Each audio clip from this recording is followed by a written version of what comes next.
Morning. As we go to the Chitas of today, we're holding Friday, the sixth reading in the portion of Tzav. We're holding on chapter 8, verse number 22. Vayakev Esayel, and he brought the second ram, Ayla Sheni. Eil Hameluyim. This was the ram of what was brought on the week of the Meluyim, the vestures of the dedication of the Beis Hamikdash, dedication of Aaron and his sons. And Aaron and his sons put their hands upon the head of this ram. Now she says, Eilam and Luyim is an expression of Eil Hashlam, completion ram. The Luyim does not mean inauguration, actually, but rather the Neit Shlomin, a ram that filled the Meluyim, completed the Kahanim for their Kahuna, for their that they were invested as Kohanim. And he shechted this ram. He took its blood. He put it on the cartilage of Aaron's right ear, on the thumb of his right hand, on the big toe of his right foot. And he brought closer to Aaron. And he also did it to the sons of Aaron. He put it on the right cartilage of their right ear, on the right thumb of their right hand, and the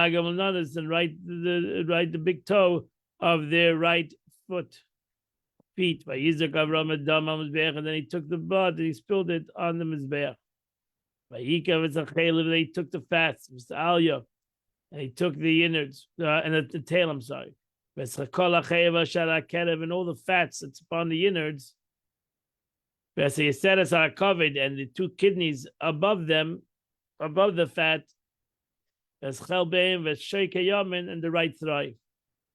Verse 26, and from the basket of unleavened bread, Hashem that was before God,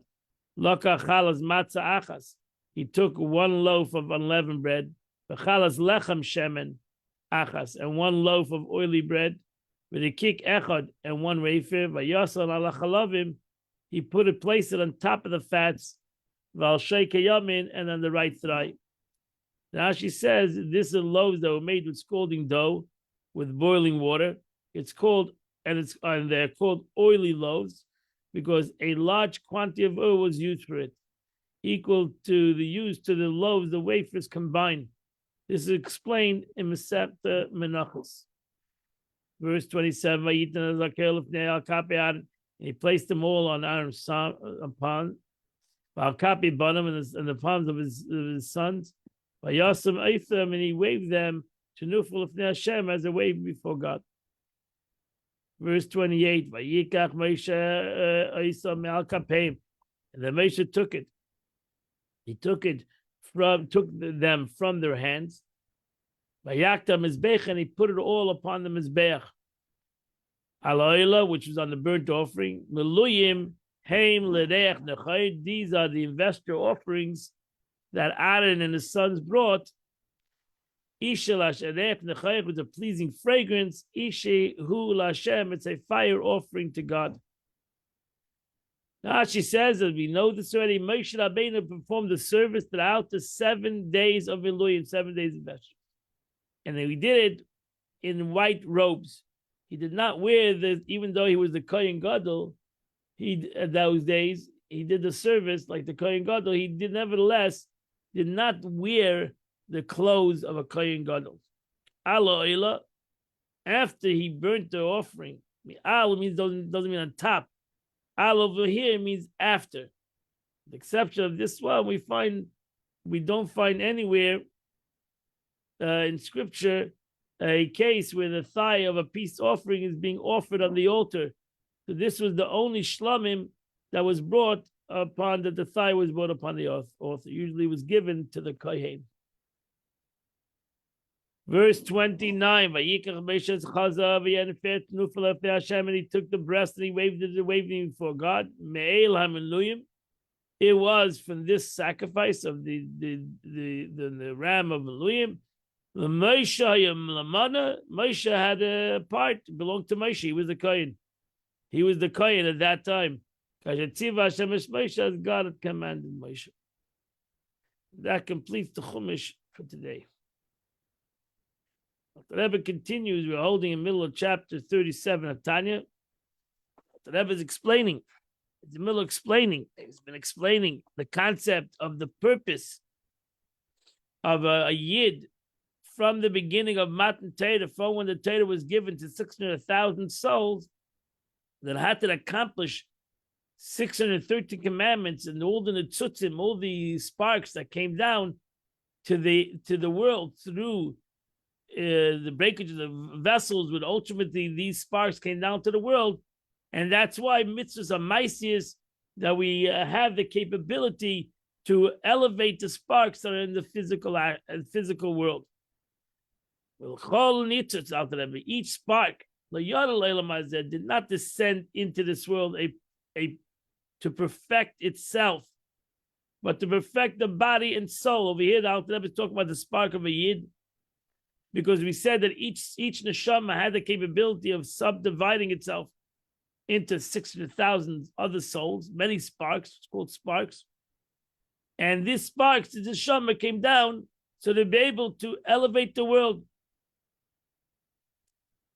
Having touched upon the subject of soul descent, however, he has a parenthetical comment emphasizing the magnitude of this descent. On entering this world, a soul may perhaps attain the loftiest heights of love and fear of God that they are experienced by the perfect tzaddik. But even this cannot compare to the love and fear experienced by the spiritual worlds before the descent. So we should realize that this is a big descent. It's not such a pashut thing. And that's why we thank the Eibishter. The Eibishter makes this descent every day, because this is a great descent. And the only reason that there's a descent, as Chassidus says, you need the Tzedek Aliyah, that the descent is for the sake of the ascent. Because if not, it wouldn't be worth the descent. And to emphasize this, we should realize, the Alter Rebbe says, that this is a great descent. This is not a simple thing. This is an unbelievable descent for the neshama to come down to this world, because in the concept of its spiritual enlightenment, in the concept of its avas Hashem, yiras Hashem, of the neshama itself, it has much greater ava l'mayla. It has much greater yira l'mayla. It has much greater love and fear of God, the way the neshama is in Gan Eden, the way the neshama was before it came down to this world. So we should realize, that's why the Alter Rebbe says that we have to have rachmanis on our soul, and maybe that would help us overcome our animalistic soul by pashut simply realizing what the neshama descended into this world.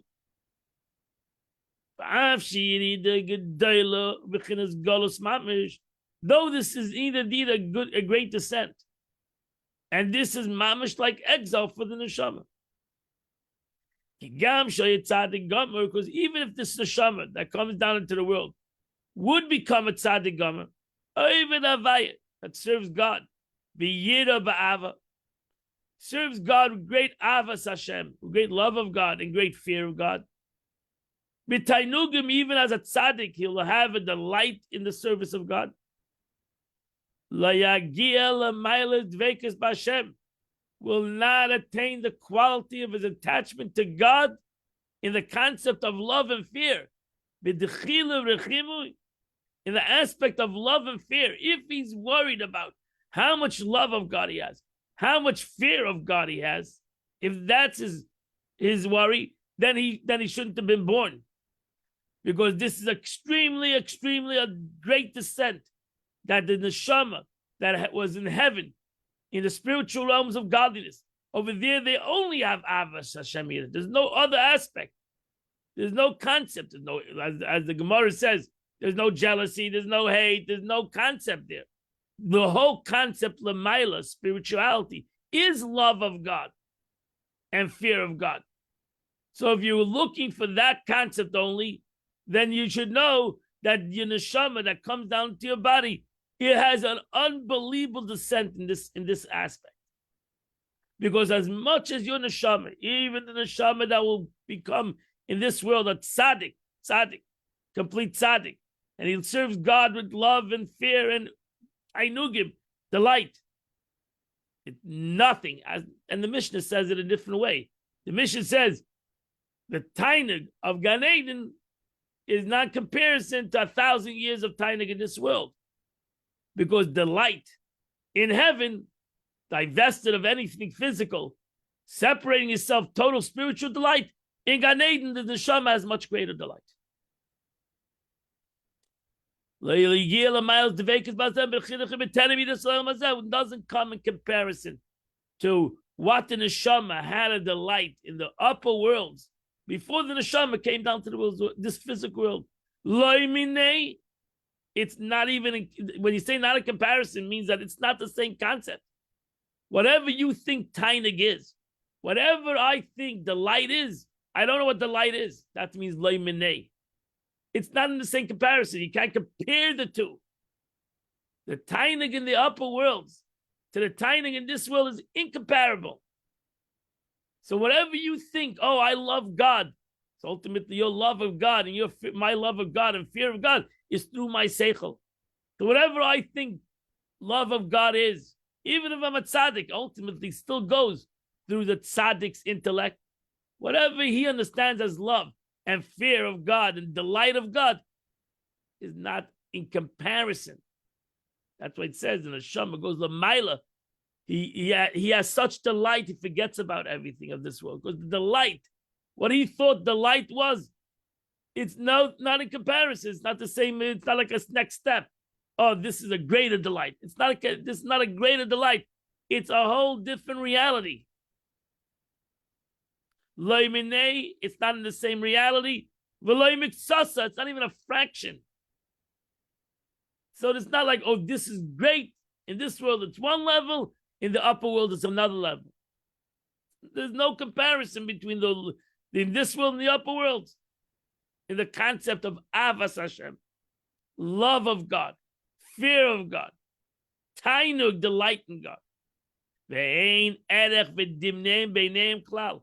And in fact, there's no comparison or similarity whatsoever between them. Between the love and fear of God, experiences soul on earth, and the love and fear of God that he has above. Shaguf and the answers, and the reason is simple. Not because, oh, we don't deserve it. It's simple. Because the guf, the body, would not be able to handle such a delight. Finished.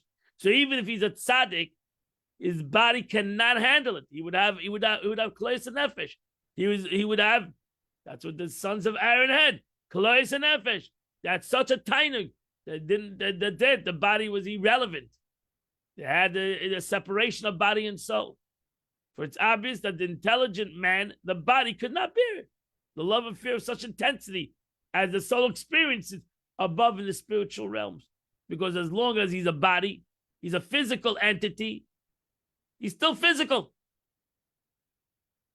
Having concluded this comment on the formidable nature of the soul's descent, so therefore we should realize what our neshama is, Mesa Nefesh, to come down into this world. It's a big Mesilas Nefesh for our godly soul to make this descent. The Rebbe returns to the original point. The descent of the soul is not for his own sake. Therefore, the descent of the soul, that's what we say every day in davening. It is pure. It's not for itself. It comes down into the world to transform the world. It has to do an avodah. And that's why if we don't allow it to do this avodah, to do this service, it's even more in gullus. It already comes down into exile, coming down into the world. Now that we don't let it do the service that it came down to the world for, I'm putting it in a deeper gullus, in a deeper exile. For its descent in this world. And that was the Eibishter's idea. That's the Eibishter's will. God wanted that he would have a dinner b'tachteinim, that he would have a dwelling place in this world, and he had the neshama accomplish this. The Yid accomplished this. So the neshama comes down to the world Just like God wants to come down into the world. For what? For one purpose, to bring God to the world. That's its mission. It has one mission. That's its mission. It has no other mission. It doesn't need anything. It's perfect. It's a creation by God. It is perfect. It came down to the world, my godly soul, came down to the world for one purpose, to do God's mission. No other gain, no other purpose. It came down to the world to bring God into this world, and to bring God into this world, you have to fix this world. You have to make a kli. You have to make the vessel. That's its journey. That's what it wants to do. It has no other purpose. And that's its focus. And to separate them from evil. From the three impure clippers. Through the accomplishing, so the neshama knows exactly what this vessel needs. It needs to separate itself from evil in the world. It needs to bring down kedusha in the world. That's all it needs to do. Its mission is the separation. Amavda ben kodesh l'cha. You say it every Friday night. Every Saturday night, the separation of evil and good. He has to separate it because he needs to make the space for God. He needs to make a dira b'tachtenim. So how do you make a dira? You build a house. You separate this house. Becomes a private domain. It's to the public area. I'm making this house. I'm building my house. I'm building a place for God. How do we do that? Separating this house. This house is part of everybody, part of the neighborhood, separate house. And that's a dira. So what am I creating? I'm separating the house. I'm making sure things that don't belong in this house are not in this house. And things that belong in this house are in this house. And now we create a place for God. That's its mission. That's its only mission. And everything that he realizes, the neshama realizes that this world's a beautiful world that can create this. Only this world is a world that can create this dwelling place for God. Not in the upper worlds. Again, the neshama is not thinking about himself. He's thinking about God. Not looking for brownie points. The neshama is looking for God. He's looking to be able to accomplish the mission of HaKadosh Baruch Hu. And to accomplish this mission, he knows that he's coming to the world. Tachtainim. He's coming to the lower parts of the world. He knows this world that he's coming into is totally different than the world he came from the spiritual world. He's now coming to a physical world. The second the neshama knows he's coming to a physical world, he knows that in the physical world, there's good and bad. That's the beginning of creation. There's good and bad. He knows the added biker. He knows there's even, there's darkness, and there's light. He has to create a dira in this world. That's its mission. He has two concepts to accomplish. Surmeira, he has to make sure that this vessel becomes separate from everything else. And he makes sure not to do anything, bring into this vessel any impurities. Asay Tov. And he knows he has to bring godliness into them because that's the mission. The main mission is Asay Tov, to do good. And that's its mission. So first of all, the first thing he's got to do is to separate himself. That's in essence a house. He separates. This is my house. Doesn't belong to anybody else. That's why it says, the Gemara says, a person that owns a house is not a person. You have to own the house. You have to build your own house. The spiritual way means, what's the spiritual house? I don't do any negative commandments, because any negative commandments is bringing garbage into the house. Is bringing impurity into the house. To observing Torah mitzvahs.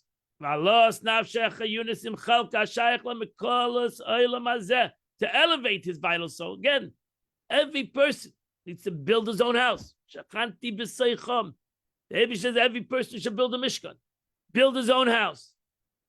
Separate yourself. Take away, make sure that nothing evil comes into the house. What's going to happen with that? You're going to be able to have this house connected to a higher place. This house will be the right vessel so that in this house should be godliness in this house. God cannot dwell in a dirty house. Can't dwell in an impure house. Not possible for God, for Tumah and Tahara, for purity and impurity to be in the same place. So the house needs to be purified. How you have your house purified? Clean out the impurity. Make sure impurity doesn't come into it. And now you have the capability of a true connection. Now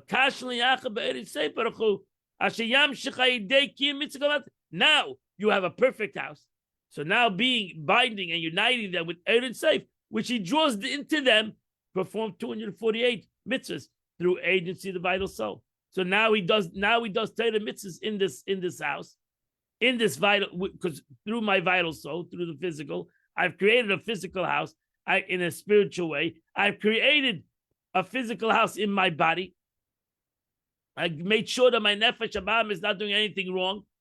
It's a perfect, beautiful house. And now I can bring mitzvahs into it. I can bring light of God into this house. And that's what happens when you're living in a house that has both. So it has the concept of good and bad. You're living in a cluttered house. You're living in a mixed up house where there's good and bad. The best thing is to do it the right way. I want to make because that's the journey of the neshama. The neshama comes down, and really the truth is, if it's a dirty house, if the house is dirty, it's impure. So the neshama cannot bring down godliness into it because it's too much purity and impurity.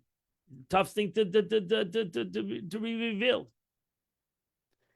So therefore, I need to cleanse the house.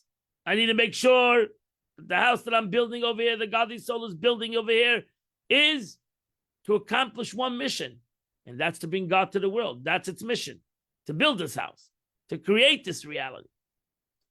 And once the neshama affects and elevates my animalistic soul, now my godly soul can dwell in this house, and godliness can dwell in this house. An unbelievable unity that there's no greater unity ultimately, but in this house. So if the neshama is looking for itself, it's in the wrong place. So the neshama is looking for itself, it's in the wrong place.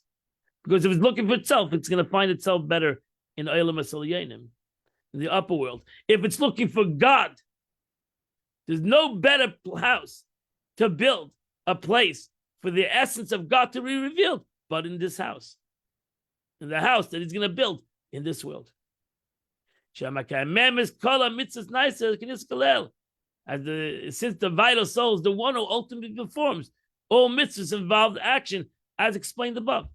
So in chapter 36, that the divine soul can activate the body in performance of mitzvahs only by the vital soul. You cannot live in this house without the animalistic soul, because it's the one who builds the house. The godly soul doesn't build any houses. It just reveals the house. It purifies the house. It brings godliness to the house. It doesn't build the house. The house needs to be built by my animalistic soul, whether figuratively or spiritually. This house, my body, which I'm considered my body, I'm building for Shachanti B'Seichem, you'll dwell in it, in the body. The body is my house. Temple is my house. My body is a temple, I mean. As it's brought down in Eitz Chaim, Kabbalah, the neshama doesn't need any help. The neshama is perfect. So my neshama needs nothing. And again, if it's for itself, it's much greater in the upper world. It didn't have to come down. It came down for one purpose. Going back to what the Alter Rebbe started in chapter 36. Came down to do God's mission. And it hopes and prays that the body doesn't hinder it from doing the mission. Because not only the body doesn't hinder it, but the body, if the body wouldn't stop it, the body wouldn't challenge it, it would actually accomplish an unbelievable thing that cannot be accomplished in any other world. And that is Dira B'Tachteinim. That is God dwelling in a reality Because in the upper world, it's not a reality. It's a hidden aspect of God. But in this world, it's a reality. And then the neshama can accomplish it only in this world. So that's why the mission of the neshama is much greater than any other mission that any malach does. Because the neshama's mission is bringing the essence of God to its place, to what God wanted. Again, it no need. The neshama had no need to embody itself in this world, in a body, in a vital soul, except to draw its light to perfect them and to make God a dwelling place in this world. That's it. Umamish dugma soid hagolus. And if you understand this concept, so you'll understand the general concept. Because in the aspect of Yiddishkeit, there are two things. There are two purposes. There's the personal and the general. There's the personal and the community. There's the personal and the world. We don't live in a bubble. So even though you're living to create your house and to create your domain, but you're living in the world domain. And just like there's a gullus pnimi, there's an inner gullus, a personal exile, there's the general exile. The exile of the world, the exile of Am Yisrael.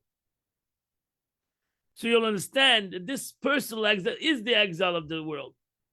Because if I don't let my neshama show, if I don't let my neshama shine in my own body, because I put my neshama in gullus, that's the gullus of the whole world, that we don't let godliness reveal itself in the world at large. So even though God is here, right? God fills the world now and always, but he's in gullus. He's hidden in this world. And what happens when God is hidden in the world? Yeshayim Gavrim Bay. Wickedness prevails. Not only wickedness, but darkness seems like real. And it's unbelievable. The gullus, that's what the Rebbe would scream, that we are sometimes we are in a double darkness. When you think that wickedness is right, Chas v'sholom, the world thinks that wickedness is right and righteousness is wrong. That's the darkness, the double darkness. But the truth is, a Yid doesn't have to be afraid because it's not real. Darkness is unreal. That's the positive thing of this, is that we know that ultimately it's unreal. The only thing that is real is right, is light, is oir, is truth, is emes. And therefore, even though it's dark, a Jew has to realize that doesn't change the truth. And ultimately, light will prevail. And truth will prevail. And that's as this is parallel exactly to Alter Rebbe, who mamish dugan seira galus hashchina. This is the exact mystery called in Kabbalah the mystery of the exile of the Shechina, the exile of God. Chassidus explains that the darker it gets, it just means that the emes is trying to cleanse the negative, cleanse it. Ultimately, it's going to be revealed. But that's sometimes you get to the bottom, you have to hit the bottom. You got to go all the way down to go back up in the physical world. You have to go to the lowest dimensions of evil to ultimately reveal its truth. And that's Galus HaShechina, whose purpose, why would there be Galus HaShechina? Why would there be such darkness in the world? Why would there be this? And the answer is one reason, and that is because we are trying to ultimately reveal its light. You have to sometimes go to the depths of the evil. You got to go into the evil of evil to ultimately, what? We care about evil. It has no purpose. It has no truth. But you have to take out its nitzutz. You have to eradicate. You have to ultimately cleanse it. You have to ultimately take out its spark of holiness, because as we said before, evil has no life if something was not given to it, if some holiness was not given to it. And we need to ultimately do that within ourselves to eradicate the negative, the sheker, the evil, the animalistic soul that's within ourselves, our own gullus. That's what I would always say. A Jew needs to go out of his own gullus, his own exile, and by going out of his own exile, he will bring about the transformation of the general exile. Because by refining oneself, he refines Chelke Ba'olam. By refining oneself, by letting his neshama build this house, by letting the neshama accomplish its mission to create a dwelling place for God in this world, which a Yid can do, what a Jew can do, he brings about revelation in the world at large. Because he doesn't, as I said, we live in this world. So by a Yid doing this in this world, he ultimately affects the world at large. So the holiness that fell in Klippus too, does the divine soul enter into exile within the body and the vital soul in order to perfect them, to extract from them the sparks of holiness which they contain. The foregone discussion enables us to understand the particular virtue of mitzvahs performed through action. Creation of the soul, and the soul's descent into the body were both intended for the purpose of elevating the body and the vital soul, and thereby the entire world. Moreover, this objective is reached primarily through mitzvahs involved in action, because that's dira b'tachteinim. Mitzvahs involved in action. If you have machshava only, if you have dibur only, then you don't have dira b'tachteinim, because the Eibishter wanted to come in a tachten, in a physical way. So still, my thought and my speech is still spiritual in comparison to my action. So to create this, that's like having a thought of a house. Speaking of a house, you got to build the house.